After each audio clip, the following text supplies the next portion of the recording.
Assalamualaikum warahmatullahi wabarakatuh. Nama saya Muhammad Fauzan Soimi dengan NPM 210826025. Sebelumnya saya izin menyampaikan tugas yang sudah diberikan kepada saya, yaitu membuat mind map, dan saya membuat mind map yang berjudul Abses Hepar di blog class program ini, dan saya mencantumkan tiga referensi untuk membuat mind map ini di tengah bawah sudah saya cantumkan, dan saya akan menyampaikan atau memaparkan materi yang setelah saya buat. Sebelumnya saya mohon maaf jika kata-kata saya yang masih patah-patah dan penyampaian saya yang kurang bagus. Saya mohon maaf dan izinkan saya menyampaikan materi saya. Abses hepat. Jadi abses hepat ini adalah kumpulan nanah di jaringan hati akibat infeksi yang bisa bersifat biogenik atau bakteri atau juga amebik atau parasit Entamoeba histolytica.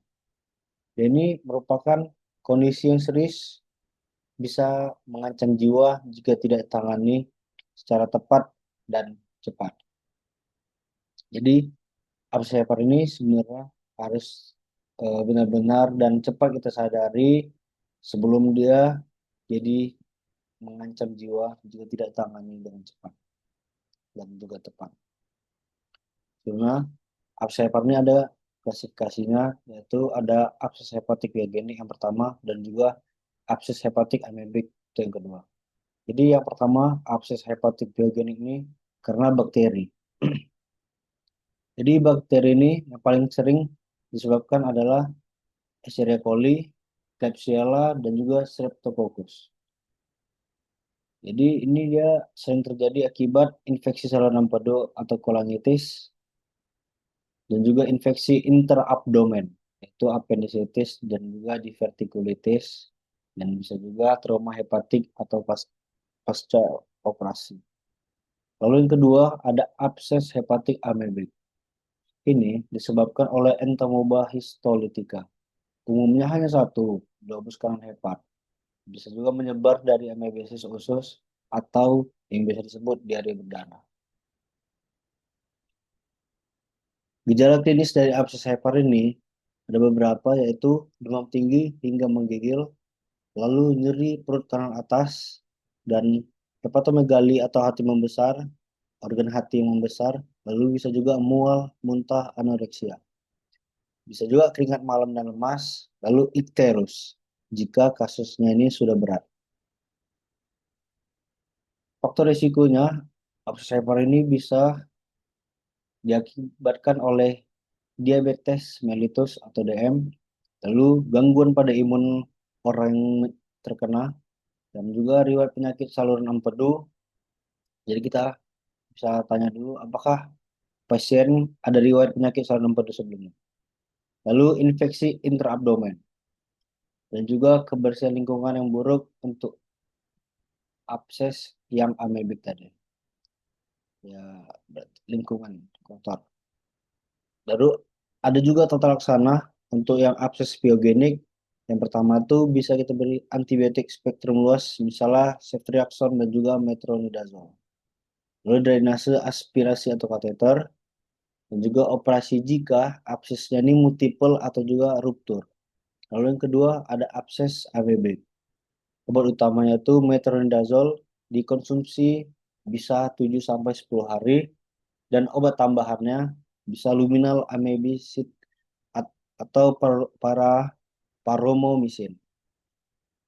Lalu drainase bila besar atau resiko ruptur.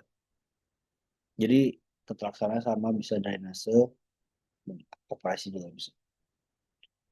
Lalu ada juga komplikasi. Jadi abses hepar ini seperti yang tadi disebutkan di definisi, dan ini merupakan kondisi yang serius dan mengancam jiwa jika tidak tangani. Jadi dia bisa juga menyebabkan komplikasi. Yang pertama itu ada ruptur kerongga peritoneum atau pleura. Bisa juga menyebabkan sepsis dan juga bisa menyebabkan emphysema atau nanah di rongga pleura. Lalu ada juga perikarditis purulen, tapi ini jarang, dan juga bisa ikteris obstruktif. Itulah adalah komplikasi yang bisa disebabkan oleh abses hepar jika tidak tangani dengan cepat dan tepat. Lalu ada juga prognosis. Jadi abscess hyper ini memiliki beberapa prognosis. Yang pertama itu ada umumnya itu baik jika ditangani cepat, berarti dia ini biasanya baik, tapi jika ditangani dengan cepat. Lalu ada juga komplikasi fatal bila ruptur atau sepsis. Itu prognosis yang kedua. Jika dia amebik, dia bisa mengakibatkan dia ini respon baik terhadap metronidazole. Kalau dia yang pyogenik, jadi tergantung respon terhadap antibiotik dan drainase. Jadi prosesnya itu kalau amebik dia dengan metronidazole, kalau pyogenik dia terhadap antibiotik dan juga drainase. Jadi ini adalah referensi yang saya pakai di tengah bawah. Ada yang pertama tuh dari Miro dan kawan-kawan, dan juga Metatula dan kawan-kawan, dan juga Mahendra dan kawan-kawan. Baiklah, demikianlah referensi yang saya pakai untuk observer. Kalau gitu berakhir juga pemaparan materi yang saya berikan dengan membuat mind map yang berjudul abscess hepar yang di tengah besar saya tentukan.